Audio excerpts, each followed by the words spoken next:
Assalomu alaykum. E'tiboringiz markazida yangi xabar.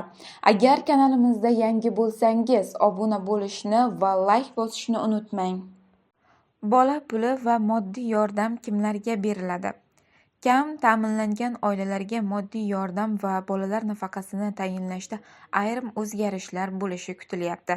Nafaqa olish uchun onlayn ariza berishi mumkin bo'ladi. Nikohi bekor qilinmagan, lekin aliment olayotgan ayollar ham bolalar nafaqasiga da'vo qila oladi. Iqtisodiy ahvoli yaxshilangan oilalarga nafaqa to'lash to'xtatiladi. Ijtimoiy himoya yagona reyestri haqida. O'zbekistonda bolalar nafaqasi moddiy yordam tayinlash ijtimoiy himoya yagona reyestri orqali amalga oshiriladi. Bu tizim oilaning kam ta'minlanganlik holatini aniqlash, ularga bolalar nafaqasi va moddiy yordam tayinlash, shuningdek davlat tomonidan beriladigan turli yordamlar haqidagi ma'lumotlarni o'zida aks ettiradi. Hozirgi kunda 2,2 million oilaga shu tizim orqali bolalar nafaqasi va moddiy yordam to'lab kelinmoqda.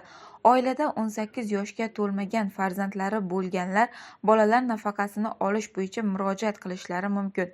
Yakka fuqarolar barcha farzandlari 18 yoshdan katta, kam ta'minlangan oilalar ham moddiy yordam uchun murojaat qilishi mumkin bo'ladi.